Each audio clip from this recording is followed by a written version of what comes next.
Today I have the pleasure of talking with Mort Heifetz. It's April 1st, 2018. This is the Jewish Historical Society of Western Mass. And Mort's going to talk a bit about his growing up in the north end of Springfield and his father, who was in the junk business. Yeah, I was born on Charles Street, which is no more, in the North End. And it was next door to the junkyard that my father and my uncle worked at and owned. They had come over in the late 20s. The family itself came over in 1908, and my uncle, this was another uncle, went bust during the Depression.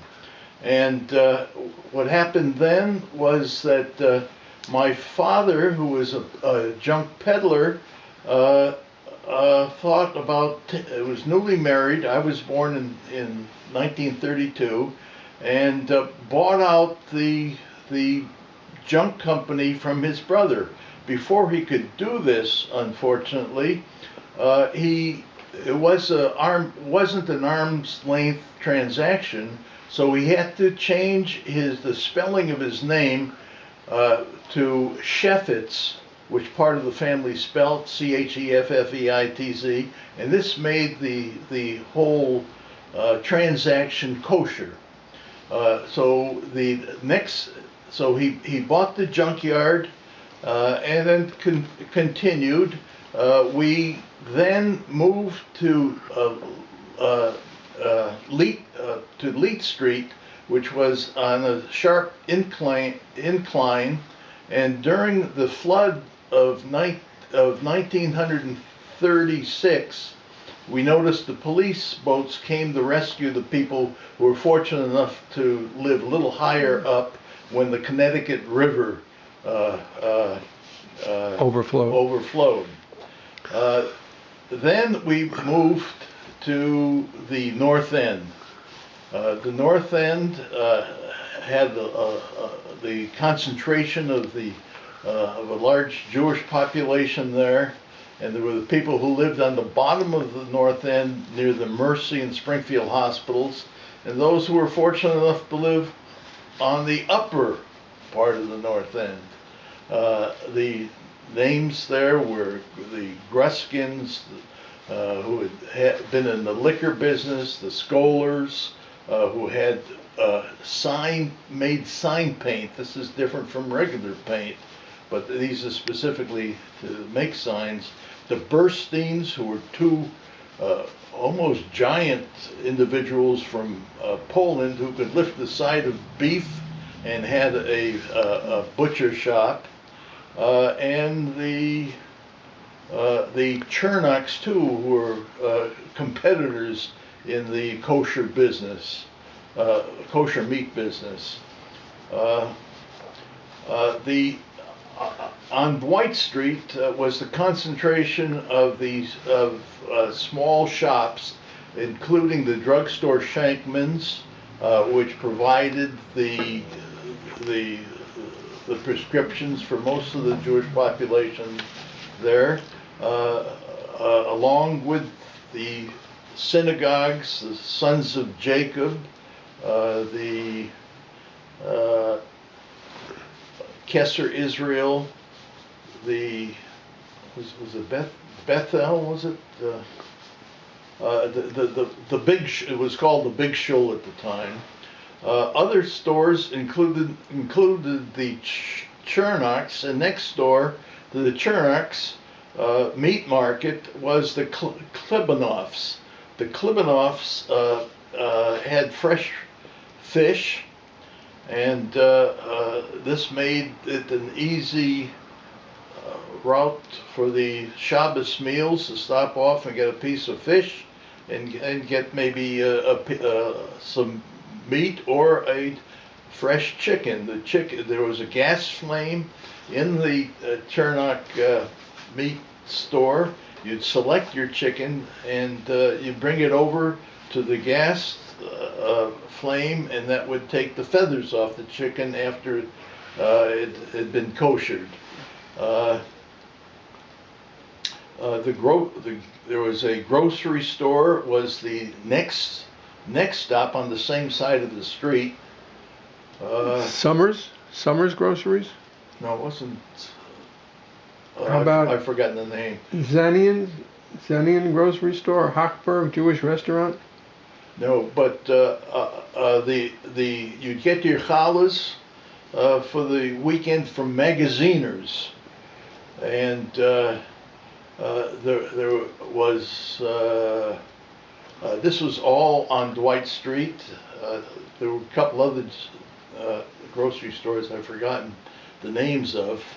On Congress Street was Schneider's Delicatessen, and Mr. Schneider was a very independent type of individual, and you'd have to wait in line to get your pastrami or corned beef sandwich, and it didn't make any difference who you were, whether you were the mayor of the town or what have you.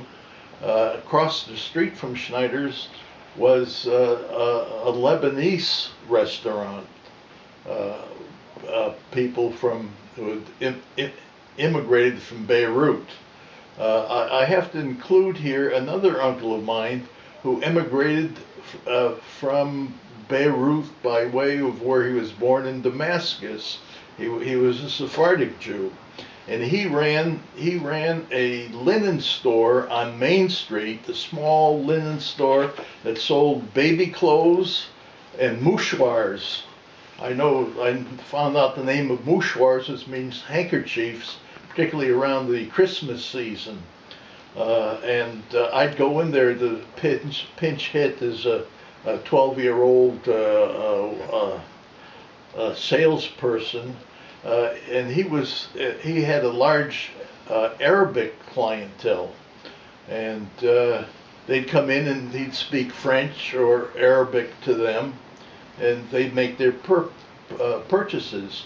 There was a Coptic church too in the North End, and there was a Father Saab who was there, and he was very friendly with many in the Jewish community. Interestingly, the other leaders of the religious communities were Rabbi Shankoff, who was affiliated with the four Orthodox synagogues, and later, after Rabbi Shankoff passed away, there was the Lubavitcher came to town. Originally, interestingly, the Kesser Israel was set up as a Lubavitcher shul. It was known as that initially. If you had a problem with your car, you always go down the corner to the Schwartz's. Phil and Sam, and the two of them ran a heating oil company as well as a gas station. Rhoda Solon lived on Colfax Street around the corner from Melha Ave. Rhoda passed away a few years ago. She had been in Washington and interestingly moved to Newton after she had been married to a young NIH investigator who became professor at Harvard Medical School. And by and large, the rest of the folks I can remember and note did well in their later years. Tell me more about where was your father's junk shop? Where was it located actually? The junk shop was initially located on Charles Street, which was close to the Kesser Israel shul. Later moved to Burney Avenue, which was which was close to the river in the north end. Interestingly, we went in the north end. I went to Jefferson Elementary School, and then to Lincoln Elementary School, and I always wanted to go to Roosevelt Elementary School just to be complete, but that was way up in near Winchester Square, so I failed there. Who were the other junk dealers besides your father that you remember? The other junk dealers were Meyer Cohen. When I was quite young, we used to have horse and wagons. Fellows would come in with loads of junk, papers and rags, sometimes metals of different types. So they would go throughout Springfield gathering the junk, and what would your father do with the junk?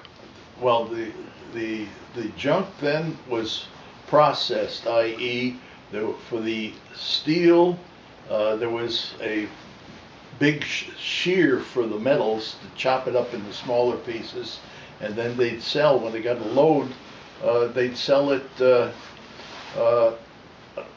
in the small train lots.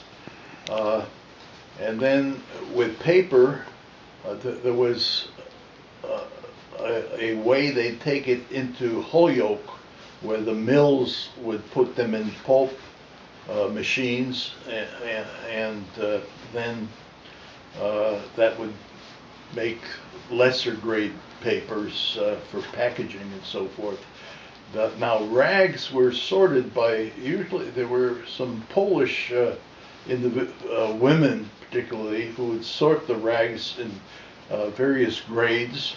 Magazines, there were #1 magazines, which were things like National Geographic and Collier's, Look magazine, and there were which would bring almost a penny a pound, and whereas papers at that time, this goes back to the 40s, would be maybe 50 cents 100 pounds. There was a differential there. Tell me about your Hebrew school education. Where did you go to Hebrew school, and do you remember some of your classmates? Going to Hebrew school, I started off first with a tutor. My tutor was Jacob Glinick, a lovely, kind person who was by trade a tailor, and he lived in the North End and would come to the house. Another excellent teacher was Mr. Moses, who lived on my street. This is on Narragansett Street, and he was in a class just like Mr. Glinick, and those were really excellent people and cared an awful lot about their work. Did you go to Hebrew school or yeshiva or Hebrew school or cheder? I didn't go to Hebrew school until we got fancy and moved up to Commonwealth Ave in the park.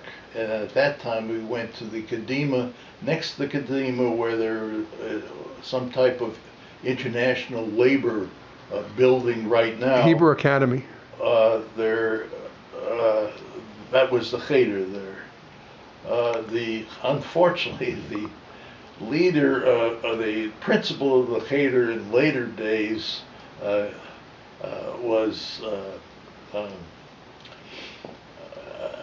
had an unfortunate incident with some of the students, which will go nameless. Right.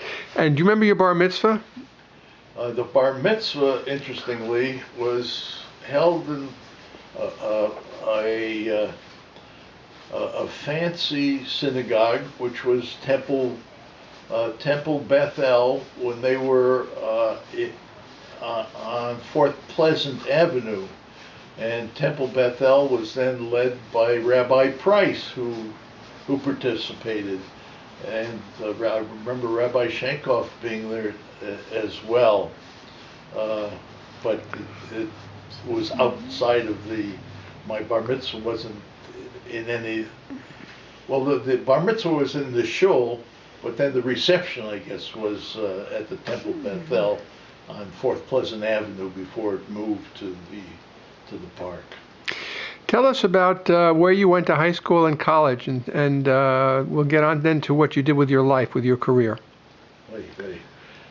Where did you go to high school? I went to high school. I went to Chestnut Street Junior High School. And I'm telling this story because it's just been refreshed that I belonged to the Glee Club there. I was classmates with a lot of the people I mentioned a little while ago, and they had a girls' Glee Club. And there was one of the girls singers, Rhoda Solon, who lived up on Melva Avenue. She married, I mentioned her name before, but Kurt Isselbacher was the professor at Harvard that she met down at the NIH in Washington. So from junior high school, you moved on to high school. Where did you go to high school? The high schools were classical, commerce, technical, but we all for the most part, wound up at classical high school. And classical high school at that time, I remember, this is before many of the Jewish families moved to Long Meadow, was the sort of a self-selective place with excellent teachers. We had the Smith brothers, 2 Harvard graduates, teaching mathematics. We had I had a English teacher who had gone to Dartmouth.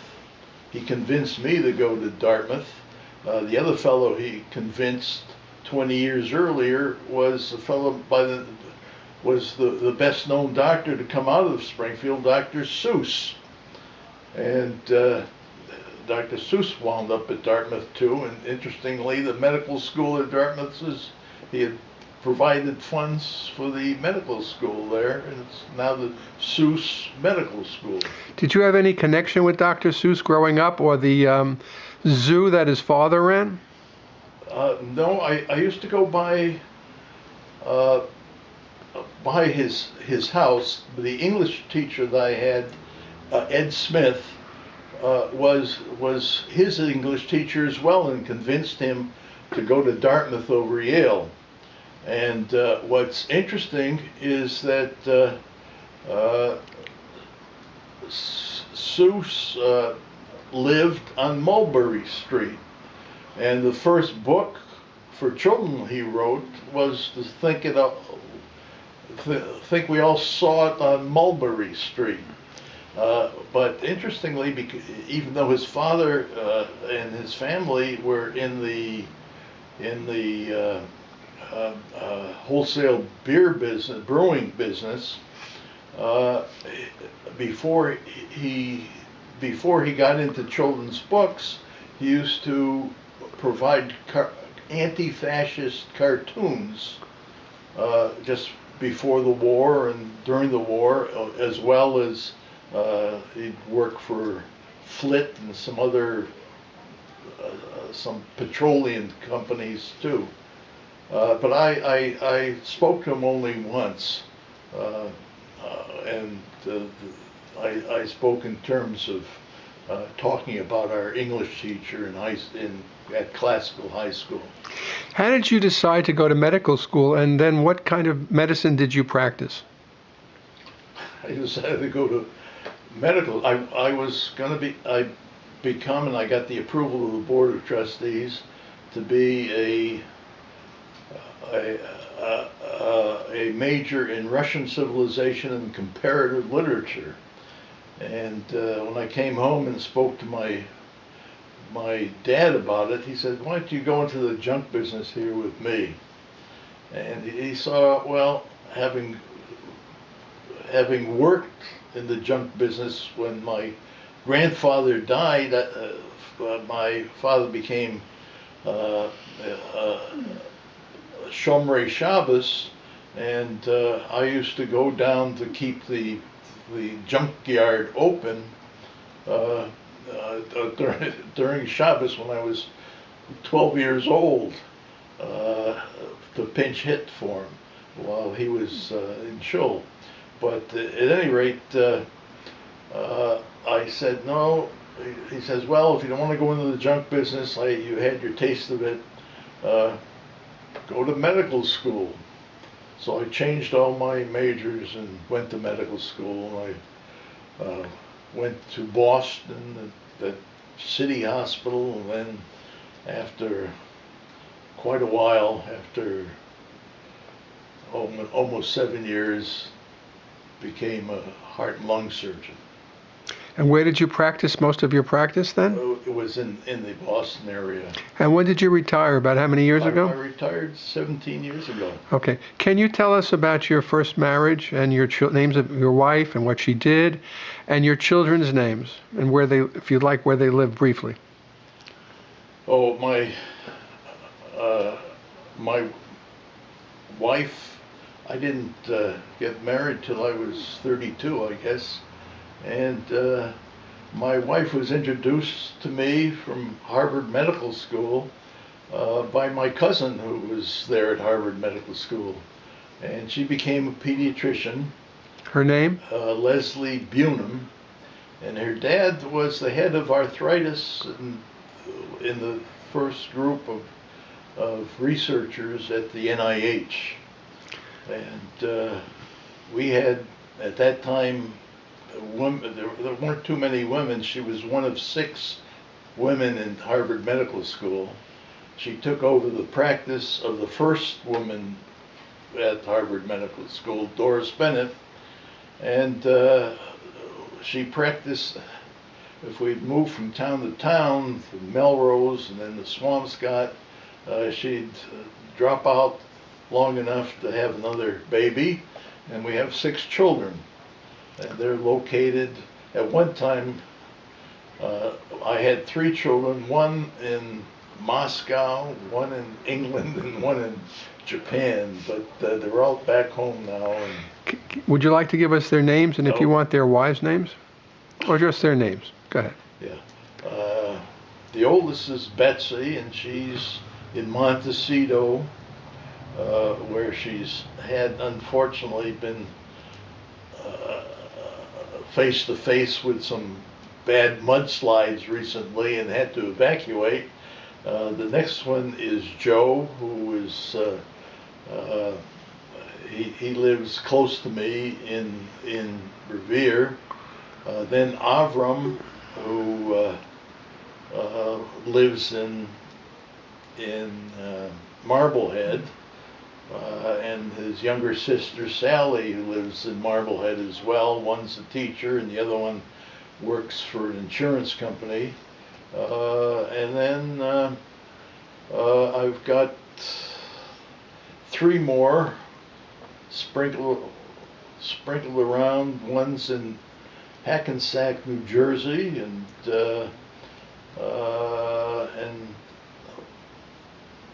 the other is in Washington, D.C.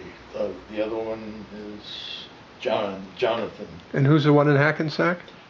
David is in Hackensack. How did it happen now that you're visiting the Valley and we get to meet today? What's your connection to the Pioneer Valley?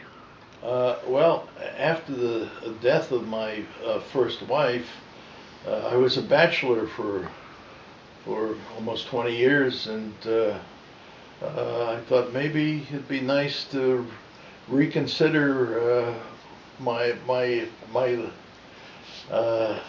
situation again. And at the Yort site at Temple Emmanuel in Boston, where one of my 2 siblings belong, I met this young lady who was observing her father's the Yortzeit.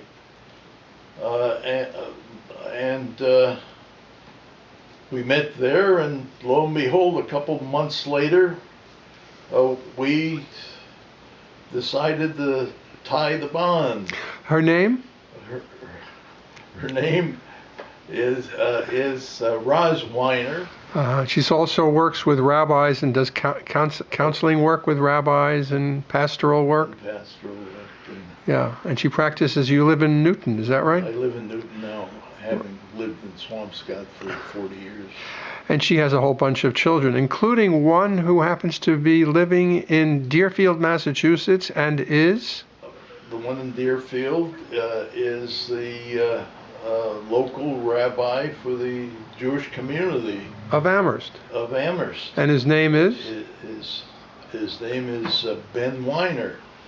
The other son is interested in religious things as well, and is a professor of religious studies at Ohio State.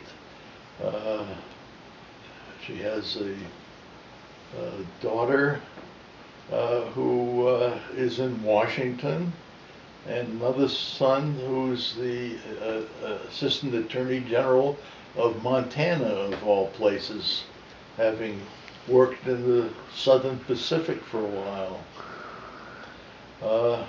So together we have a group of 10 children and 21 grandchildren, perhaps to be augmented. Hopefully, yes. Hopefully. What are your parents' Hebrew names? Their full names and their Hebrew names. Oh, my dad was Israel Hafetz. His Hebrew name Israel Ben Abraham, and my mother Sylvia Allman Hafetz, Chaya Leah Bas Rivka and Gedalia. And what is your Hebrew name? Mordechai Ben Yisroel. And do you know your grandparents' names by chance? My They're English names. Abraham Hafetz and Sophie Hafetz, who lived in Springfield on Prospect Street, and Gedalia and Rebecca Hafetz, who lived in the North End as well. Did they also have different work professions, your grandparents? My grandfather, when he came over from Russia, he had been a postman and also a fisherman on a lake in Vitebsk. But he helped my father and uncle in the junkyard, mostly sorting number 1 books and number 2 books in the presses. And the other grandfather really didn't have any at this time. Tell me about your father and his involvement in the synagogues. Wasn't he a founder or president of one of the synagogues? What can you recall about all that? Oh, I remember that after my grandfather died in 1948, he became very observant Jew at that time. And as I mentioned before, became Shomrei Shabbos, and I had worked in the junkyard. But then he was a very lovely, agreeable kind of guy, and somehow he made it through 18 or 19 years of being the president of the Kesser Israel. He was involved in moving of the Kesser Israel to the old Kadima synagogue building up in the Forest Park area when we moved into that area. The interesting was that he was a co-defendant with Harold Chernock of the Crown Kosher Meat Market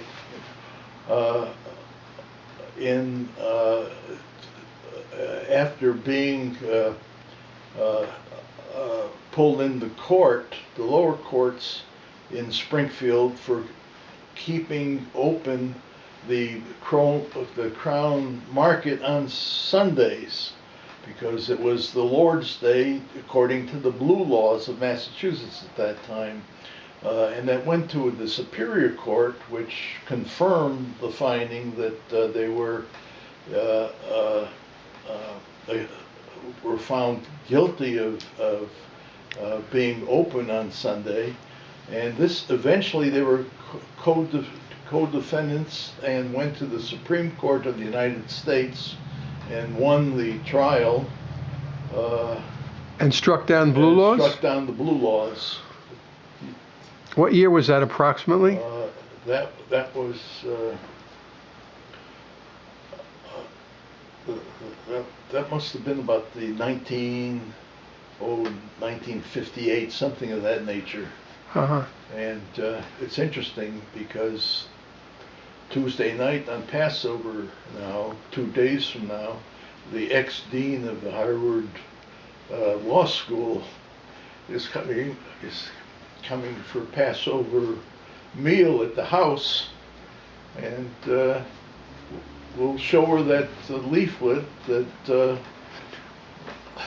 that Ken Schoen gave me regarding the legal finding. Can you recall some names of some of your friends from elementary school, junior high school, or high school, some of the Jewish families? The Gruskins, the Scholars, the Gellers, Macklers, who became a math teacher in the Boston area. I remember the Smith. They had a repair shop for automobiles on Prospect Street, near the Russian church. Okay. Burstein from the market. Yeah, I mentioned Geller already.